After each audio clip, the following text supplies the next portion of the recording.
The road, once a familiar ribbon of asphalt winding through ancient pines, now felt like a frayed thread, pulling me back against my will. Every mile deeper into the valley, the air thickened, not with mist, but with a silence that pressed against the window glass, a palpable weight. Oakhaven! The name itself, a whispered promise of shelter, now tasted like ash on my tongue. I had come not for grief, but for answers, a determined resolve hardening the edges of my unease. The sign, weathered and leaning, still proclaimed Oakhaven, established 1792, but the paint was faded. The wood splintered, as if the very act of existing was eroding it. No children on bicycles, no porch lights glowing in the afternoon gloom. A single, mangy dog trotted slowly across the deserted main street, its tail tucked, its gaze fixed on some unseen point beyond my car. It was less a town and more a diorama, frozen mid-motion, waiting. I parked my car near the town square, a patch of overgrown grass where a moss-covered gazebo slumped. I stepped out, the gravel crunching under my boots, each sound amplified, swallowed almost instantly by the quiet. The air was cool, carrying the scent of damp earth and something else, something metallic and faintly sweet, like old blood mixed with forgotten rain. My skin prickled. A figure emerged from the general store, a woman I vaguely remembered as the proprietor. Her hair, once a vibrant red, was now a uniform gray, pulled back so tightly it seemed to stretch the skin of her face. Her eyes, when they met mine, were flat, the color of slate. There was no flicker of recognition, no customary nod, only a prolonged,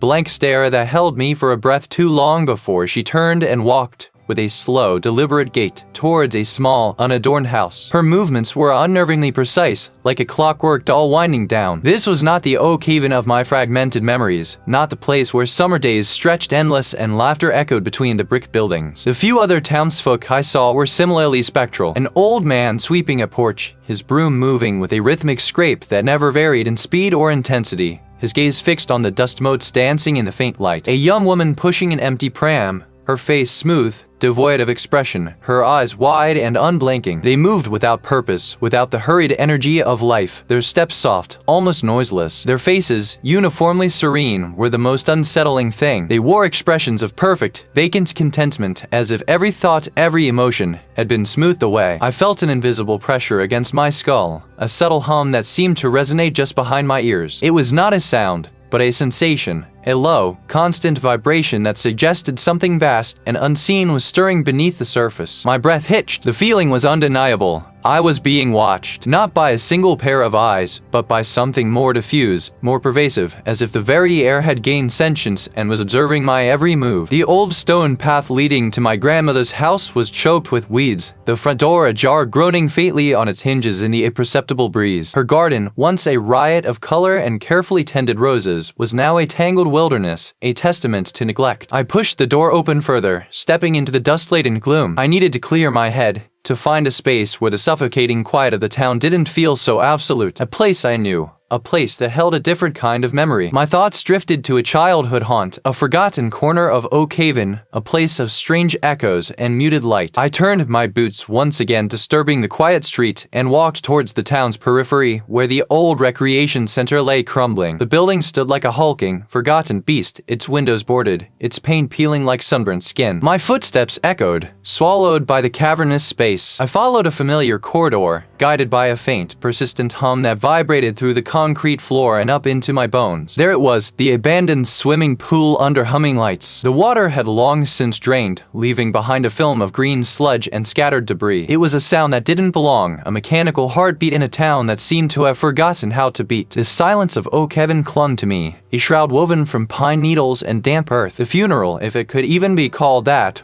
was a hushed affair. Only a sparse collection of figures gathered under the skeletal boughs of the old oak, its branches weeping moss like forgotten tears. Their faces, weathered by the valley's perpetual twilight, were unreadable, their gazes sliding past me as if I were a phantom conjured by the wind. No tears were shed, no heartfelt eulogies spoken, just a quiet, almost serene detachment as the plain pine box, holding what remained of my grandmother, was lowered into the cold ground. It felt less like a farewell and more like a quiet dismissal. After the earth settled, a few of the townsfolk drifted towards me, their movements slow and deliberate, like figures in a dream. Cole, the undertaker, offered, his voice a low rumble, devoid of any genuine warmth or sorrow. "Thank you for everything. My grandmother, she deserved more." He nodded, a gesture that seemed to hold no meaning. He was an old soul, always here. His eyes, like polished river stones, held a curious flatness, a quiet passing. I pressed on, a flicker of hope igniting that he might offer some insight. Did she say anything? Anything at all? Before she left us? A pause stretched, thick and uncomfortable. The undertaker's gaze drifted past my shoulder, fixing on something unseen in the distance. Say anything? He repeated, the words slow, as if he were tasting them for the first time. He was quiet, always quiet. He finally met my eyes, a faint, unsettling smile touching his lips. A quiet woman. My grandmother, for all her eccentricities, had been sharp, opinionated, fiercely alive. Not merely quiet, a knot tightened in my gut. Next, I approached the woman, my childhood playmate, her hands clasped before her. It's good to see you, I ventured, trying to infuse warmth into my tone. Though not under these circumstances. I'm Cole. A slight furrow appeared between his brows, a momentary ripple on the placid surface of his expression. Cole, he echoed as if testing the name. Yes, I remember. Fra before. Her smile was thin, almost translucent. You were a boy. We used to play by the creek, I prompted, hoping to jog a more specific memory. And in the old mill, remember the time we almost fell into the water trying to catch frogs? Her eyes, a pale blue, seemed to search for something within them, but found only emptiness. Frogs? She murmured. Yes, children play. It was. I spent the next hour moving through the small gathering, a ghost among ghosts. The local grocer, a man who had known my family for generations, spoke of my grandmother with similar, unsettling vagueness. A good woman, he'd said, his voice a low monotone, came in for her flour. Always flour. He couldn't recall any specific anecdotes, no quirks, no recent conversations beyond the mundane exchange of goods. It was as if a crucial layer of their shared history had been meticulously scraped away, leaving only the barest, most functional outlines. Their memories weren't just fractured.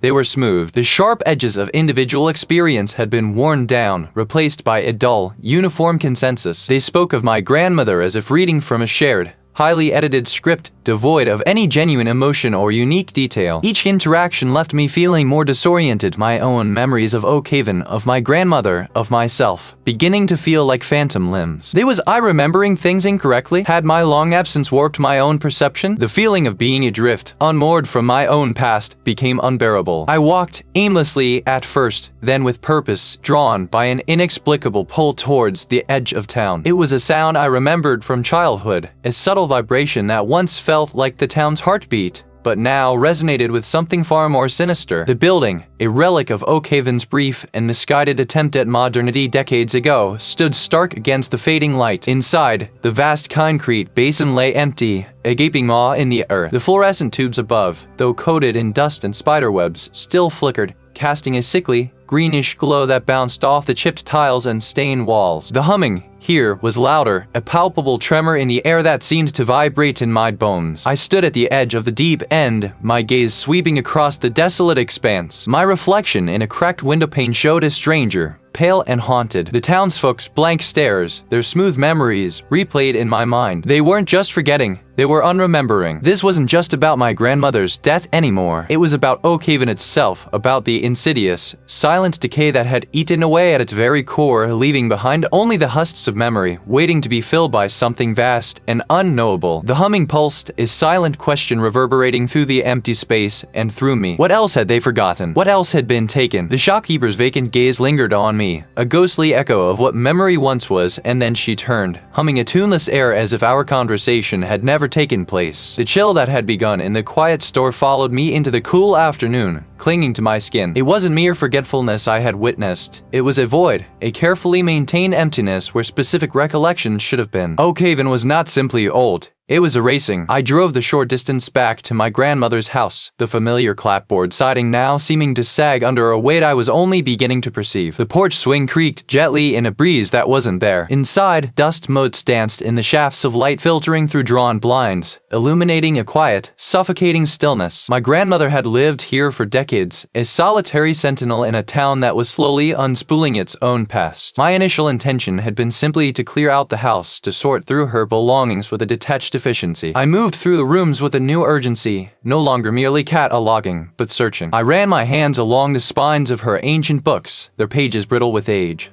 looking for anything that felt out of place. I opened drawers filled with faded linens and tarnished silverware, peering into the forgotten corners of her life. In her study, a room steeped in the scent of aged paper and dried lavender, I found myself drawn to her writing desk. I opened the top drawer, revealing a neat array of stationery, fountain pens, and small, polished stones. Beneath the felt lining, my fingers brushed against something hard and unyielding. I pulled the lining back, revealing a shallow, hidden compartment. Within it lay a small, leather-bound journal. Its cover was smooth, worn from handling, and secured with a tarnished brass clasp. No title, no author, just the silent promise of secrets. My breath caught, a dry gasp in the quiet room. This felt like her. The clasp was stiff, resisting my thumb for a moment before yielding with a faint click. The pages within were thick, cream-colored, and filled with my grandmother's distinctive, elegant script. The initial entries were mundane observations about the changing seasons, notes on gardening, recipes. But as I turned pages, the tone shifted. Dates became sporadic. The handwriting grew more erratic,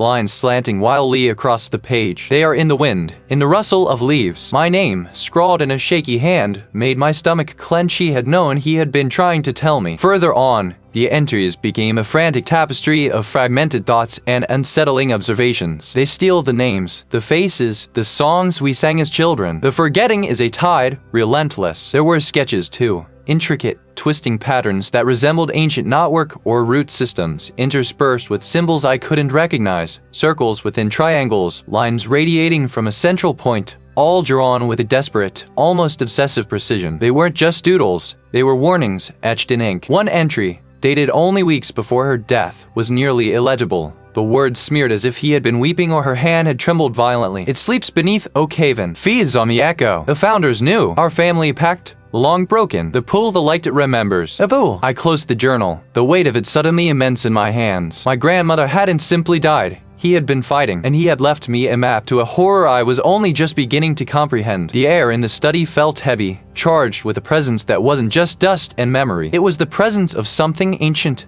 something hungry. The sun was beginning to dip below the horizon, painting the sky in bruised purples and oranges. I knew I couldn't stay in the house, surrounded by its silent accusations. The urgency of the journal entry pulsed within me. To pull the light, I pocketed the journal, its rough leather a constant reminder against my thigh, and headed back to my car. The words, a cold echo of my grandmother's spectral voice, clung to the air in the hushed study. The journal lay open, its brittle pages whispering secrets I was perhaps not meant to know. Secrets that now seemed to stir the very fabric of Oakhaven around me. A sudden, almost imperceptible shift in the room's pressure made the hairs on my arms prickle. It was not a breeze, for the windows were sealed, but a subtle displacement, as if something vast had just sighed nearby. Then, a sound faint as moth wings against glass brushed the edge of my hearing. My determination, though unwavering, was now laced with a bitter tremor. The air in the house, once merely still, felt heavy, as if saturated with forgotten memories, or perhaps memories being actively forgotten. Each time I spun, my gaze sweeping the empty spaces, but found nothing. Then came the visual disturbances. It was never there when I turned my head fully, always just beyond the reach of direct observation, a phantom echo of movement. My eyes began to ache from the constant, fruitless searching, my neck stiff from the sharp, sudden turns. The compulsion to return to the town square to see the familiar faces became an urgent need. I needed the grounding reality of human interaction, a respite from the house's increasingly spectral influence. Stepping out into the late afternoon, the air felt strangely muted, the usual cacophony of small-town life dampened as if muffled by a thick, unseen veil. I walked past the general store, its bell tinkling faintly as the proprietor, a stout woman with perpetually flour-dusted hands, emerged to sweep the stew. I offered a customary nod,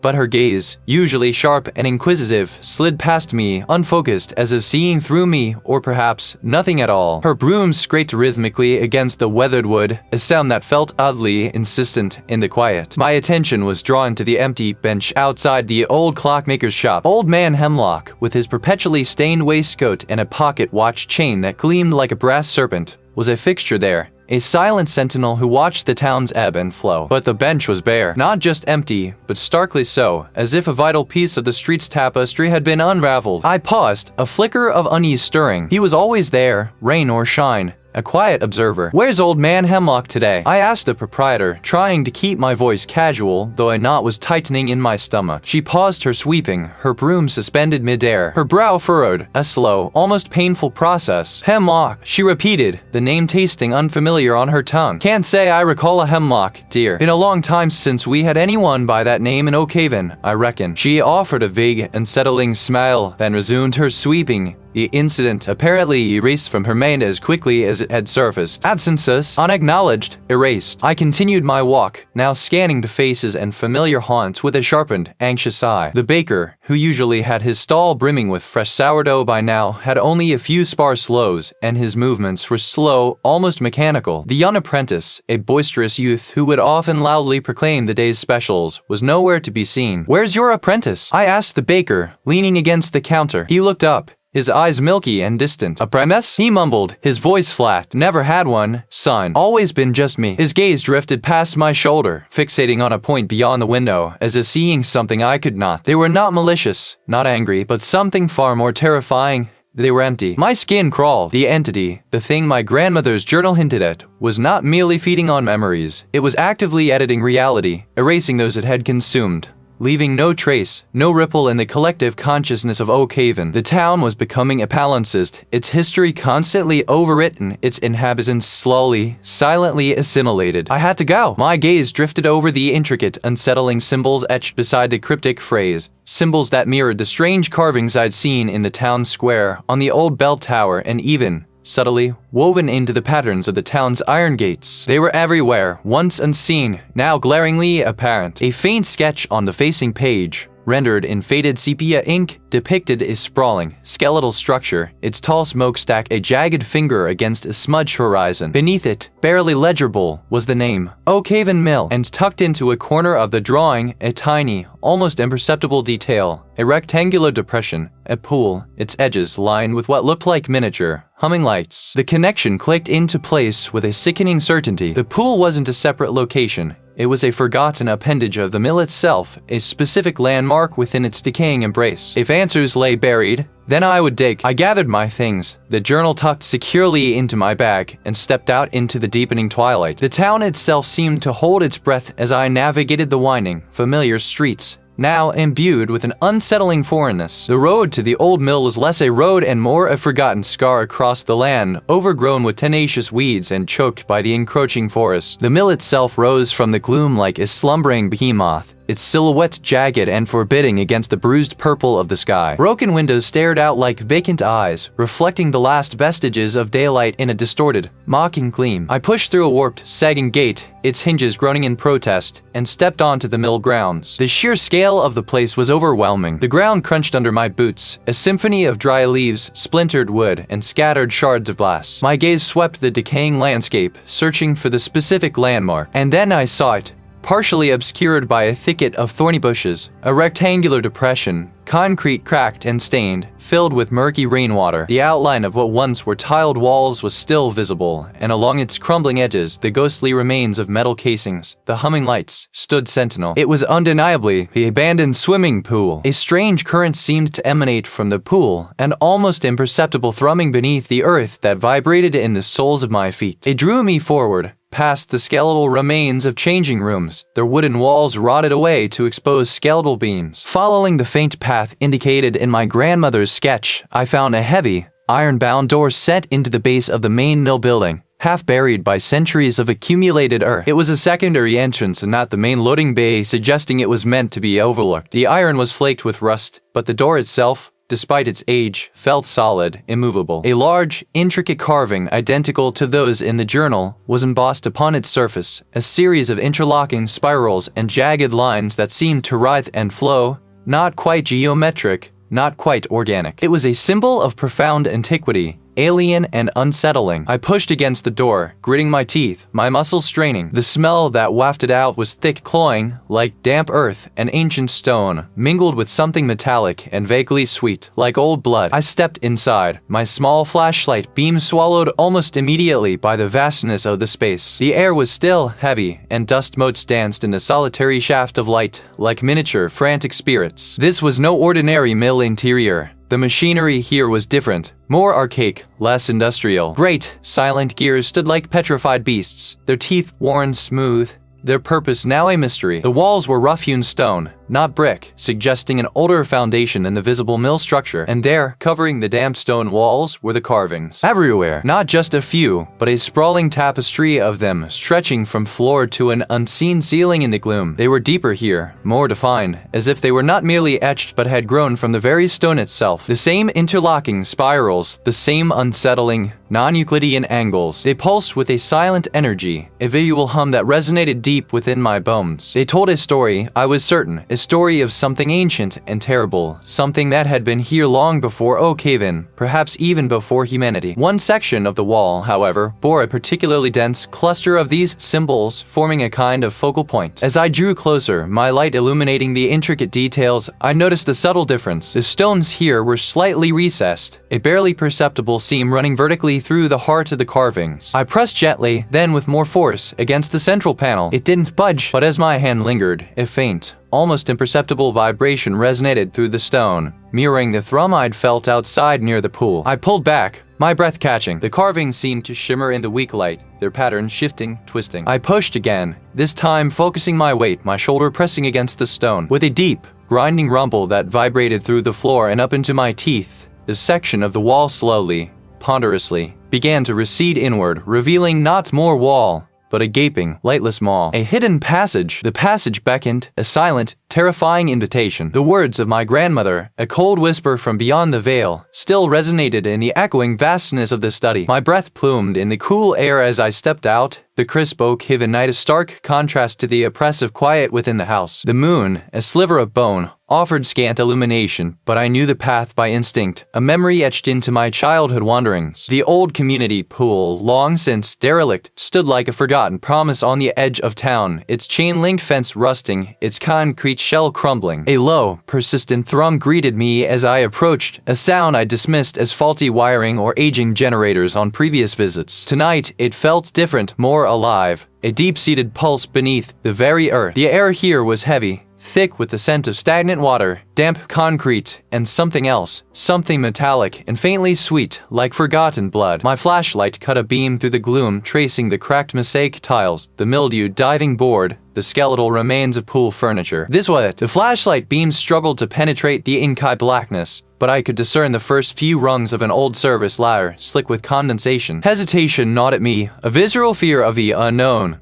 But the image of my grandmother's vacant eyes spurred me forward. Clutching the flashlight, I swung my legs into the opening, my boots finding the first rung. The metal groaned under my weight, a protest of rust and age. Down I went, rung by agonizing rung, the pool's humming lights receding above me until they were mere pinpricks of sickly light. The ladder ended abruptly, my feet sinking into a floor of damp, compacted earth. My light swept across a narrow, rough-hewn tunnel, its walls glistening with moisture, its ceiling low and uneven. The tunnel twisted and turned, a labyrinthine descent into the earth's forgotten places. The air grew heavier, tasting of mineral and decay, a scent that hinted at something ancient and long buried. Here, the thrumming intensified, a deep, resonant pulse that vibrated through my bones. And here, the first true horrors began to unfold. Scattered around its base were brittle, desiccated remnants of what looked like dried flora, twisted into unnatural shapes, and small, polished river stones. A shiver traced its way down my spine. This was no natural formation. My light shifted, and then I saw them, not just scattered, but piled in a haphazard mound in a recessed alcove. Bones. Ancient bones, discolored and fractured, some fused with the damp earth, others brittle and crumbling at the slightest touch. They were too large to be entirely human, yet too distinctly shaped to be solely animal. Ribs, vertebrae, fragments of skulls, a macabre tapestry of forgotten life or perhaps forgotten sacrifice. A wave of nausea washed over me, the stench of decay now undeniable, mingling with that metallic sweetness. The chamber narrowed again, leading into another passage, less a tunnel and more a winding fissure in the rock. And then, I saw it! The passage opened into a smaller, circular chamber, and my flashlight beam fell upon a sight that stole my breath, freezing the blood in my veins. Directly in the center, erupting from a fissure in the rock floor, was a grotesque, living mass. It shimmered with an internal, phosphorescent glow, a sickly green light that pulsed in time with the deep thrumming, illuminating its obscene contours. Tendrils, thick and ropey, snaked outwards, burrowing into the surrounding rock, disappearing into unseen crevices. It breathed, a slow, wet exhalation that filled the chamber with a cloying, earthy smell, tinged with something metallic and sweet. The same scent I had noticed at the pool. This was the source of the thrum, the heart of Oakhaven's sickness. This was the entity, not a ghost, not a spirit, but a horrifying, tangible presence, a cancerous growth feeding on something unseen, something vital. My mate reeled, grappling with the undeniable reality of it. This wasn't a metaphor, this was real. And it was alive, and it was waiting. The journal lay closed on the desk, its secrets momentarily exhausted, but the path it had illuminated now pulsed in my mind with an undeniable, dreadful clarity. I found it on the forgotten edge of Oakhaven, where the paved road crumbled into a gravel track choked with weeds, leading to a cluster of decaying industrial structures. Moonlight, fractured by a sky heavy with low-hanging clouds, barely pierced the gloom, making the skeletal outlines of the buildings appear as monstrous, hunched figures. My breath plumed in the cold air, each exhalation a fragile cloud of defiance against the encroaching silence. The entrance, a gaping maw in a concrete wall, was not difficult to find. A heavy, corroded door, long since ripped from its hinges, leaned precariously against the frame. I switched on my flashlight, its beam a solitary spear against the vast, consuming black. And then I heard it. It was not mechanical, not electrical, but something deeper, more organic, like the sustained note of a vast, submerged instrument. Following the sound, I navigated a labyrinth of crumbling corridors, the walls slick with condensation, until I emerged into a vast, cavernous space. The sheer scale of it stole my breath. It was not merely a pool, but a chasm, a sunken amphitheater carved into the earth. The concrete basin, immense and empty, stretched before me, its tiled surface cracked and stained, a mosaic of forgotten blues and greens. But it was the lights that truly held me captive. They hung not from wires, but seemed to float, suspended in the vast dome of the cavern, glowing with a soft, phosphorescent green. And then I saw them. They stood, or perhaps floated, within the empty basin of the pool, scattered across its vast expanse. Dozens of them. Townsfolk. Some I recognized. The quiet shopkeeper whose general store had been a childhood fixture, the elderly librarian whose spectacles always rested on the tip of her nose, the taciturn farmer whose fields bordered my grandmother's estate. Their faces, usually etched with the familiar weariness of Oakhaven life, were now smooth, unlined, but utterly vacant. Their eyes, wide and unblinking, stared not at each other, but upwards, toward the pulsating green lights, reflecting their eerie glow. They were motionless, yet there was a subtle, almost imperceptible sway to their bodies, a gentle undulation like kelp in a slow current. Their hands, some clasped, some outstretched, twitched with a faint, involuntary tremor, and from them, from their very essence, I felt it. A strange, intangible outflow. It was not a physical emission, but a resonance, a subtle leaching of something precious into the air. Memories, emotions, not whole, coherent thoughts, but fragments, shards of experience. They were not my memories, yet they washed over me, a faint tide of alien consciousness, merging and dissipating into the cavern air, drawn upwards toward the humming lights. They were offering themselves, unknowingly, perhaps, but they were feeding it. The entity, each shared memory, each surrendered emotion, was a tiny thread woven into a monstrous tapestry, a collective mind growing, silent and immense, beneath the very foundations of Oakhaven. A profound, insidious warmth began to spread through my chest, emanating from the green light, from the collective murmur, from the very air I breathed. It was not unpleasant. In fact, it was comforting, a gentle invitation to lay down my burdens, my own memories, sharp and distinct moments of my life, my grandmother's stern but loving gaze, the scent of her old books, the sting of betrayal from a long-lost friend, began to feel heavy, cumbersome. Why hold on to them? Why carry the weight of the past, the ache of regret, the burden of individuality? A profound sense of peace, alien and terrifying, began to settle upon me. To join them, to surrender to that vast, silent consciousness, seemed like an escape, a liberation from the relentless demands of self. My mind, usually a fortress of thought and feeling, felt permeable, its walls dissolving. The hum grew louder, a siren song promising oblivion, promising to erase the jagged edges of my own existence. My eyes, without my conscious command, began to drift upwards, drawn to the pulsing green. A tremor ran through me, a yearning to be part of the whole, to let go. No. The thought, thin and reedy at first, pierced through the encroaching haze. No. My grandmother's face, vibrant with a fury I had never understood until now, flashed in my mind. Her words, "Don't forget who you are," echoed with a new, terrifying urgency. This was not peace. This was annihilation. This was the ultimate erasure. I fought against the pull, a desperate, internal struggle. My muscles tightened, my jaw clenched. I forced my gaze away from the hypnotic lights, down to my own trembling hands, to the scuff marks on my boots. These were mine. This body was mine. These memories, even the painful ones, to find me. The townsfolk, their faces placid, their eyes reflecting the green glow, seemed to call to me without sound, to welcome me into their silent, collective slumber. I saw not unity, but utter dissolution. Now, the humming lights overhead pulsed with a low, rhythmic thrum, casting a sickly greenish glow across the empty basin, making the chipped tiles seem to writhe. The sound vibrated not just in my ears, but deep within my bones, a resonant frequency that sought to unmoor me. A subtle pressure began to build, a soft, insistent whisper in the periphery of my mind. Not words, but a sensation of vastness. It was like standing on the precipice of an endless ocean, the individual waves of my thoughts beginning to smooth out, to flatten. My name, Cole, felt suddenly fragile, a small, distinct pebble on a shore being steadily eroded by an incoming tide. My memories, sharp and distinct moments, the scent of my grandmother's lavender, the taste of Oakhaven's sweet berries, the rough texture of my father's hand, began to blur at their edges. They were still there, but distant, as if viewed through a pane of clouded glass. Panic, cold and sharp, pierced through the creeping lethargy. This was it. This was the collective. It was not a violent assault, but a soft, insidious invitation to cease being me. It was the ultimate surrender, the quiet dissolution of identity into something vast and nameless. I could feel the tendrils of its consciousness reaching, not to harm, but to absorb, to make me a note in its endless, silent symphony. A deep, primal instinct flared. I needed air. I needed separation. My legs felt heavy, like columns of lead, each step an immense effort against an unseen current. The humming intensified, wrapping around me like a shroud, promising peace if I would just let go. My vision swam, the greenish lights stretching into long, distorted streaks. I could hear other sounds now, faint, indistinct murmurs that seemed to emanate from the very walls, from the depths of the drain pool. A chorus of forgotten voices, a symphony of lost selves. No, I rasped, the word a desperate, raw sound in the vast space. It felt like tearing a thread from a tapestry. My own voice, small and singular, was a lifeline. I focused on the rough, splintered edge of a wooden plank protruding from the cracked drain cover, forcing my eyes to see its specific texture, its specific shade of damp gray. I thought of my grandmother's furious scribbles in her journal, her defiant spirit. He had fought this. I would too. Each step was a battle. I pushed against the invisible current, my head throbbing with the effort of retaining my own thoughts. The concrete beneath my worn boots scraped and grated as I half walked, half fell toward the distant, narrow exit. The escape felt less like running and more like pulling myself from quicksand. I scrambled up a makeshift ramp of piled debris, my hands tearing on rusted metal and crumbling plaster. The metallic scent gave way to the damp, earthy smell of old concrete and trapped air. I burst through a narrow breach in a collapsed wall, tumbling onto the uneven ground of an overgrown path. The night air, cool and sharp,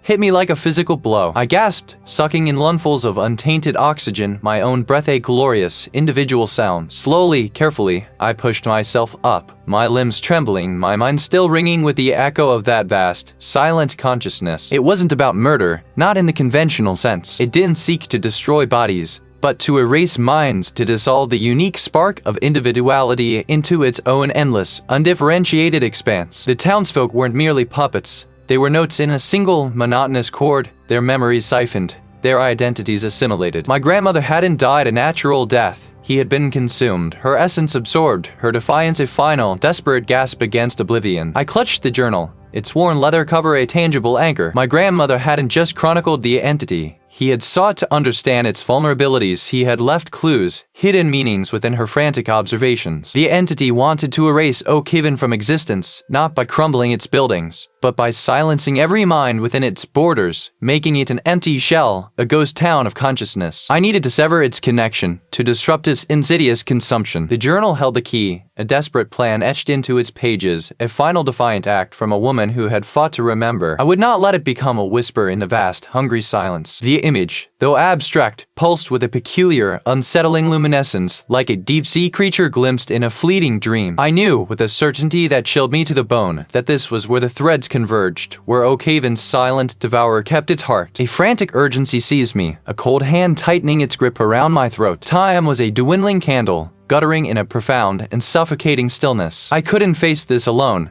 not entirely. There had to be others, a fragrance of the old Oakhaven, flickering embers in the encroaching ash. I had seen them, brief, unsettling blips of recognition in the vacant eyes of the townsfolk, like distant echoes at a forgotten hall. I clutched the journal, its worn leather a grounding presence against my clammy palm, and ventured back into the hushed, expectant streets. The few figures I'd passed moved with a uniform slowness, their gazes fixed on some internal horizon, unseeing, unhearing. They were sculptures in a macabre gallery, their faces smoothed by an unseen hand into expressions of placid, terrifying emptiness. The proprietor, a man whose laugh once boomed like summer thunder, now stood behind the counter, polishing a spotless wooden surface with infinite, repetitive care. His movements were precise, almost mechanical. "Good morning," I offered, my voice feeling strangely loud in the quiet space. He paused. His eyes, once alight with a keen, shrewd intelligence, now held a dull, distant gleam. He looked at me, and through me, as if I were a ripple in a forgotten pond. "Morning," he echoed, the word flat, devoid of inflection. "Anything you require?" I was wondering if you remember anything about the old town festivals, the harvest fairs? I pressed,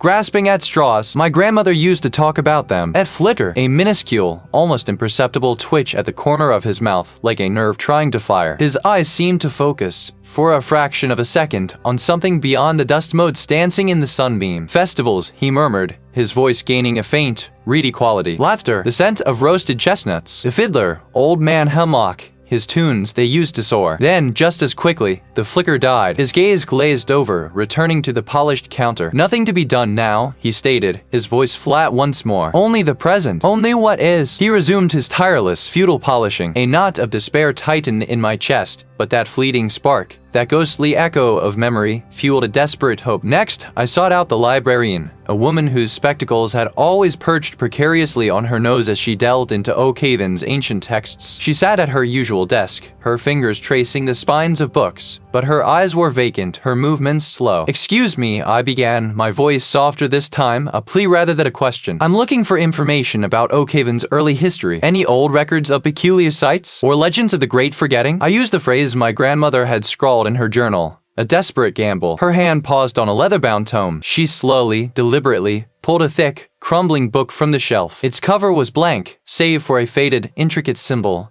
A swirling vortex, reminiscent of a drain. "This one," she said, her voice thin, "it speaks of the wellspring. The silent devourer. It feeds on the threads of narrative, unraveling the tapestry of what was." My breath hitched. This was it. A direct connection. "And how do you fight it?" I urged, leaning forward, my heart hammering against my ribs. Her eyes, behind the thick lenses, seemed to clear. A momentary window into a mind struggling against a suffocating pressure. "Remember," she breathed, her voice gaining a sudden, startling strength. "You must remember, and make others remember. The echo of what was. The mirror of self. It hates the echoes. It fears the self." Her gaze flickered to the symbol on the book cover. "The heart of it, the nexus it draws from a place of false serenity. A vessel of lost echoes." Then, the clarity vanished as abruptly as it had come. I snatched the book before he could fully reshelve it, clutching it along with my grandmother's journal. Back in my grandmother's study, the air felt thick with revelations. I tore through the pages of the newly acquired book, cross-referencing with my grandmother's spidery script. The ancient text, filled with archaic language and faded illustrations, spoke of a time before the town, when a primal wellspring of collective memory had been disturbed, allowing a parasitic consciousness to slowly seep into the land, drawing sustenance from the conscious minds of its inhabitants. It wasn't about consuming bodies, but erasing identities, weaving individual consciousness into a vast, silent, uniform fabric. My grandmother's journal, in turn, detailed her own investigations, her growing horror. He had discovered that the entity's power was centered, amplified, by a place designed for communal reflection, a vessel meant to hold many echoes. Its false serenity is its strength and its weakness. The old book, with its strange vortex symbol, spoke of a counter-ritual, a forgotten practice of remembering. It wasn't just recalling facts, but re-experiencing, retelling, reconnecting the shattered fragments of individual and collective history. The ritual required an artifact, a conduit for these memories, something that could hold and amplify the emotional resonance of what was lost. My grandmother's last entries hinted at such a relic, hidden within the very pool itself, a shard of reflection, she called it. The pieces clicked into place with a terrifying finality. The humming lights, the false serenity, the vessel of lost echoes. It was all there. I knew what I had to do. My breath plumed, a fleeting ghost in the cold air. The pathway carved clumsily into the rock, narrowed and twisted, smelling of ancient soil and something else, a metallic tang, like old blood or rust. I clutched the obsidian sphere, warm against my palm, its surface a window into an unseeing void. It was the conduit, the anchor for the counter-ritual, but it was not as I remembered it. The tiled basin, once a vibrant blue, now lay cracked and stained, a hollow eye staring up at a sky of low-hanging, pulsating luminosity. The lights themselves, suspended on thick, corroded chains, were not bulbs but luminous sacs, throbbing with an internal, sickly yellow glow. The pool itself was no longer empty. From the deepest end, where the diving board once jutted out like a skeletal finger, rose the entity. It was not a solid thing, not truly. Within its swirling depths I saw them. Not images, but impressions. These were the memories, the stolen essence of Oakhaven, swirling together, coalescing into this horrifying, vast consciousness. It was a grand, terrible tapestry woven from the very fabric of human experience. My own memories felt suddenly fragile, like brittle leaves clinging to a branch in a gale. I felt its awareness turn towards me, a slow, deliberate shift in the air, a pressure building behind my eyes. It wasn't hostile in the way a predator is, it was simply absorbing, an indifferent force of nature. I raised the obsidian sphere. It felt heavier now, warm with a power that wasn't mine. The old book's glyphs, etched into my mind, flared with newfound meaning. Remembering, not just recalling, but retelling, reconnecting. I closed my eyes, focusing on the sphere, on the intricate symbols etched upon its surface. I reached deep within myself, past the fear, past the encroaching emptiness, to the oldest, most foundational memories I possessed. My grandmother's laugh, a sound like wind chimes, the smell of her lavender soap, the feel of her hand, gnarled and warm, in mine. I projected them, not as thoughts, but as pure, unadulterated feeling, pouring them into the sphere, letting it amplify my intent. A searing heat erupted in my palm. The obsidian sphere pulsed, mirroring the entity's thrum, but with a different, sharper rhythm. It was a counter-frequency, a discordant note in the entity's silent symphony. I opened my eyes. The entity recoiled, not with violence, but with a slow, almost ponderous withdrawal. The humming lights above flickered wildly, the sickly yellow momentarily replaced by brief flashes of stark white. A collective groan, not auditory, but felt deep in my gut, emanated from the mass. Then, it struck back, not with tendrils or claws, but with an assault on my mind. My own memories, my most cherished moments, ripped themselves from my grasp. I saw my mother's face, but her eyes were empty, her mouth moved without sound. My childhood home collapsed into dust. My name, Cole, felt alien, a word without meaning. It wasn't just erasing them, it was twisting them, making them grotesque parodies, attempting to shatter the very foundation of my identity. My sense of self began to unravel, thread by fragile thread. I was a collection of borrowed sensations, a whisper in a storm, but I held fast to the sphere, to the heat in my hand. I would not yield. I forced myself to recall the book's words. Remembering is an act of defiance. I pictured my grandmother again, her strength, her defiance, her cryptic warnings. I wasn't just remembering her.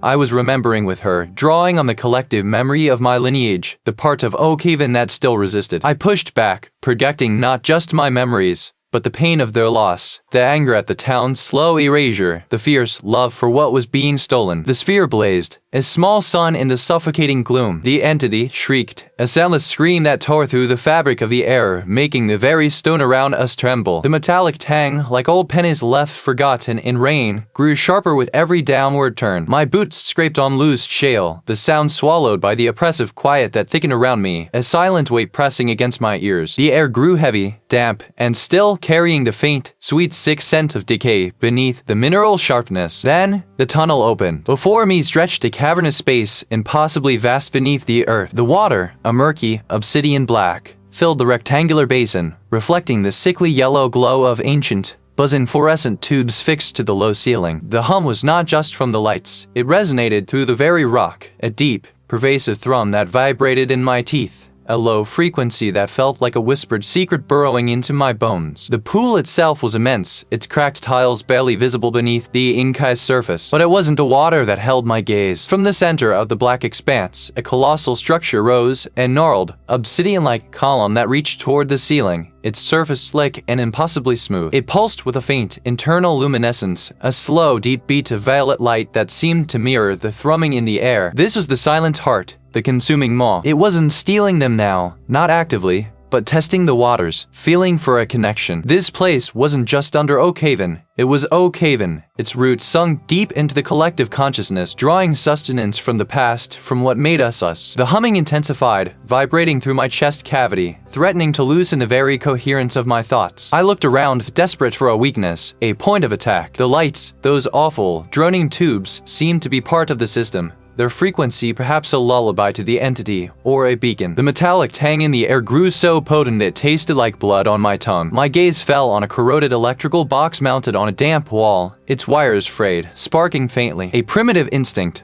born of desperation, seized me. If the lights were part of its lullaby, perhaps I could disrupt the song. Perhaps I could overload it. I found a loose, heavy pipe lying nearby, rusted and pitted. My hands trembled, not from fear, but from a surge of grim resolve. This was it. There was no going back. With the primal cry that felt ripped from the deepest part of my gut, I swung the pipe, bringing it down with all my strength on the electrical box. Sparks erupted, a blinding, furious shower of white and orange. The humming lights flickered wildly, strobing, then one by one, with a series of sharp, explosive pops, they died. The violet light in the column pulsed faster, erratically, like a dying heart. A low, guttural shriek, not of sound but of pure psychic energy, slammed into my mind, buckling me to my knees. It was a roar of pain, of violation, of a vast, ancient hunger suddenly starved. I scrambled back, my head throbbing, my vision blurring. The entity was wounded, broken, its hold shattered. But the cost. I stumbled back through the winding tunnels, yet upward climb agonizing, my body heavy with the fatigue that felt ages deep. When I finally emerged into the cool night air of Oakhaven, the stars seemed impossibly bright, too many, too sharp. The familiar scent of pine and damp earth was a shock after the metallic tang below. The town was different. The pervasive, unsettling quiet had lifted, replaced by a low murmur of confused voices. I saw them, my neighbors, the townsfolk, standing on their porches, wandering aimlessly in the street. Their faces, once placid and empty,